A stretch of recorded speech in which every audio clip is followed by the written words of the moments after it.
Foot Express.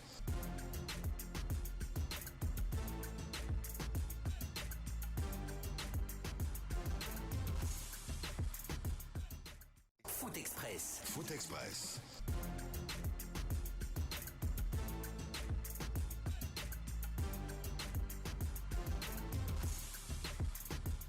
Foot Express. Foot Express.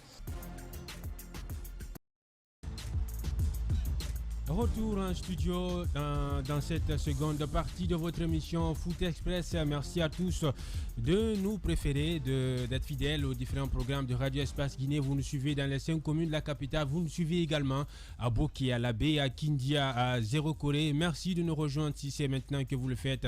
Vous êtes dans la seconde partie de cette émission. Et dans cette seconde partie, on avait mis l'eau dans vos bouches à l'entame de cette émission en vous annonçant une candidature, une troisième candidature surprise dans la course pour la présidence de la FEGIFOOT. Est-il un candidat sponsorisé, fabriqué, son profil, son parcours? Quelle est l'identité de ce candidat? On va vous le faire découvrir dans quelques instants. Le temps pour nous d'entrer en contact avec ce candidat en direct dans cette émission Foot Express. Nous, on n'a pas bougé. Toute l'équipe est là au complet. Mohamed Soumal, Seyni Baldé, Ibrahima Souri, Gabi Véron. Nos deux invités, M. Lucien Guilao, directeur de campagne du président candidat Kefala Person Camara, et Abouakar Debari. Il est le secrétaire général de la Fédération guinéenne de football. Vous comprendrez donc qu'il est l'émissaire du camp de l'équipe fédérale. Et on va partir directement avec ce candidat dont on vous parlait, mesdames et messieurs. Il est en direct dans cette émission. Bonsoir, bonne arrivée. Et bonsoir à les auditeurs de Foot Express. Elhaj Aboubakar Titi Camara. On va droit au but, monsieur Camara. Oui ou non, êtes-vous candidat à la présidence de la FEGIFOOT au prochain congrès de l'institution? Moi, je suis président pour le poste de vice-président à la Fédération guinéenne de football. Oui. Premier vice-président? Oui. D'accord. Ça veut dire qu'en face, vous aurez Amadou Diaby qui est réhabilité dans ses fonctions. Non, vous savez, au fait, si j'ai postulé à ce poste, c'est par ambition et surtout par challenge. Et nous savons tous aujourd'hui, il y a eu beaucoup de choses qui ont été faites par la fédération. Il y a d'autres aussi qui n'ont pas été capables de bien fonctionner, mais je pense que je peux apporter un plus pour le développement du football guinéen, surtout l'excellence. Et c'est ça mon ambition. C'est vrai que j'aurai déjà en face de moi, mais je viendrai avec un bilan que je pourrais proposer au bureau exécutif qui pourra aider que le football guinéen rayonne sur l'Afrique et dans le monde. Monsieur Camara, on connaît toute l'expérience que vous avez trostée dans votre carrière de footballeur avec un palmarès long comme un bras. Vous avez été ancien ministre des Sports, vous êtes dans votre élément, vous êtes dans ce que vous savez mieux faire, vous êtes dans la moelle épinière de la chose. Pourquoi n'avez-vous pas postulé pour la présidence de la FEGIFOOT? Est-ce qu'il y a eu des tractations derrière pour vous dissuader? Qu'est-ce qui s'est passé?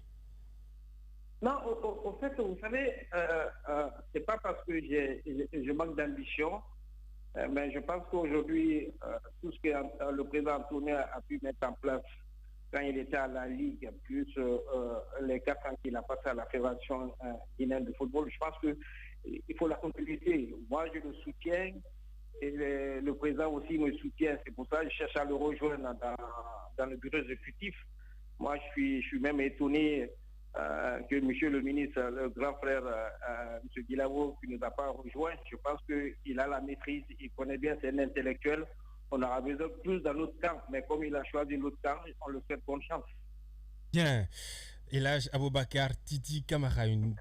Donc c'est officiel, vous serez candidat pour le poste de vice-président de la Fédération guinéenne de football. Tout à fait. Et après, il faut venir avec un programme. Mettre une fondation en place, le sponsoring, avoir plus de visibilité au niveau des équipes nationales. L'administration, s'il faut qu'elle soit dynamique plus que ce qu'ils ont fait. Et après, la DTN, où on doit s'accentuer sur la formation des entraîneurs, des médecins et des administrateurs aussi. Et après, les équipes nationales, vous savez, catégorie inférieure, au temps de président Antonio, on a joué la Coupe du Monde en Inde en U17. Je pense que ça, c'est un acquis. Et après, c'est d'aider parce que ces jeunes, ils arrivent à se qualifier avec l'équipe nationale. Et pourquoi pas l'équipe nationale A? Parce qu'on a des joueurs, des individualités, mais il faut un collectif pour aller chercher l'excellence là. L'excellence là, c'est ça que je pourrais apporter, c'est la rigueur, la discipline et des ambitions. Bien. Peut-être une dernière question, Monsieur Camara, nous, ça nous fait plaisir de vous avoir non seulement en ligne, mais de vous savoir candidat pour ce poste. Aujourd'hui, vous qui aviez été ministre des Sports dans ce pays, avec tout le palmarès que vous avez également à votre compte comme footballeur international, est-ce qu'on peut dire que vous allez plutôt défendre le bilan que vous avez eu en tant que footballeur dans les temps, vous allez vous servir de cela, ou encore vous allez vous servir de votre bilan en tant que ministre, ou vous allez concrètement nous présenter un tout autre projet, et ce tout autre projet, il sera par exemple basé sur quoi? Quels sont les thèmes essentiels, les principaux axes de votre projet pour pouvoir avoir ce poste? Mais je pense que vous ne posez pas ou quatre questions à la fois.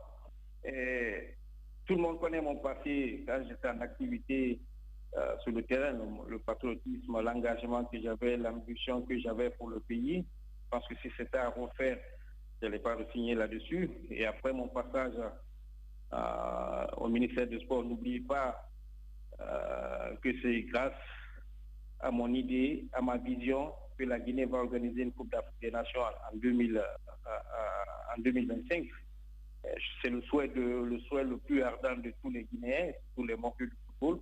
Et après, c'est de venir avec un programme, les programmes que je vous ai réénumérés, c'est d'avoir plus d'ambition, de dire que la Guinée peut se qualifier à une Coupe du Monde en 2026 au Mexique, au Canada, aux États-Unis.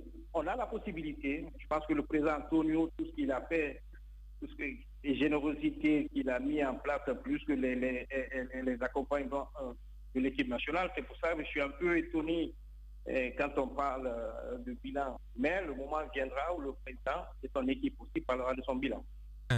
Monsieur Elhadj Aboubakar Titi Camara, en tout cas, merci d'être passé dans cette émission Foot Express. Et bonne chance à vous pour ce poste. Merci, à bientôt.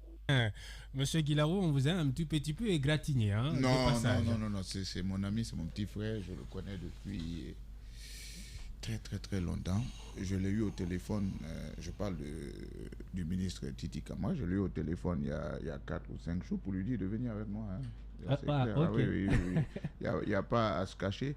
C'est une des tares de nos statuts, n'est-ce pas? Moi, Titi vient de parler de programme. On ne peut pas faire une élection où le président a un programme, le vice-président a un programme, le chargé de truc a un programme, tout le monde a un programme. Vous comprenez? Moi, je suis pour qu'on vote pour une liste. Un ticket Kerfala Lucien, ou un ticket à Antonio Soare, Titi Camara, ou qu'on le sache. C'est peut-être un des problèmes du président Antonio, ou ça va être peut-être un des problèmes du futur président. Parce qu'il faudrait qu'un président vienne avec son équipe et qui défende un projet. Il ne peut pas avoir un projet Titi Camara à côté, un autre projet Antonio de l'autre côté. Mais ça, c'est un avis que je donne, il est personnel. Et passons à... Monsieur Guilaro, ce que moi j'ai envie de vous poser comme question, aujourd'hui c'est vrai qu'il est bien bon de rappeler aux Guinéens quels ont été les tares de la gestion Antonio Soare pour ces 4 dernières années, mais il est aussi très important de savoir, à la différence de cette gestion, quel est le renouveau que vous allez apporter. Donc j'aimerais beaucoup plus que l'on parte aussi sur vous, votre projet à vous, qu'est-ce que vous pouvez faire pour le progrès de ce football, que de n'apporter que des critiques. C'est bien bon des critiques, mais après, quel est le projet véritablement que le camp KPC aussi nous propose? Rapidement, parce qu'on a Serro qui attend. Pour critiquer, c'est un projet contre un bilan, n'est-ce pas? Quand en face, on me donne un bilan qui n'en est pas un, je dois réagir. Non, pour vous, mais nous, c'est une vision, une conviction, un projet et un plan de communication pour faire accepter le projet. Basé sur quoi? Basé sur quel axe? Le projet est basé sur 5 thématiques. La première, on l'a dit tout à l'heure, la gouvernance. Améliorer la gouvernance, appliquer les principes de la gestion axés sur les résultats, faire en sorte que la gestion soit participative. Dans le micro, monsieur Faire appliquer les textes et les textes de la FEGIFOOT conformément aux exigences de la FIFA et de la CAF. C'est bien. Répondre à plein de choses, n'est-ce pas? Bien. Vous expliquer bien, tout. bien. On vous donne les grandes lignes. On va pas... En quoi faisant, on le verra après. D'accord. Ici, on donne les grandes lignes d'un projet. En quoi faisant, vous votez pour nous. Vous verrez en quoi faisant comment on fait. Bien. On va marquer parce qu'on a notre invité qui nous attend. C'est Roux Guirassi. Il est en direct dans cette émission Foot Express. On va marquer une courte transition derrière. On retrouve Serhou Guirassi en direct dans cette émission Foot Express. Foot Express.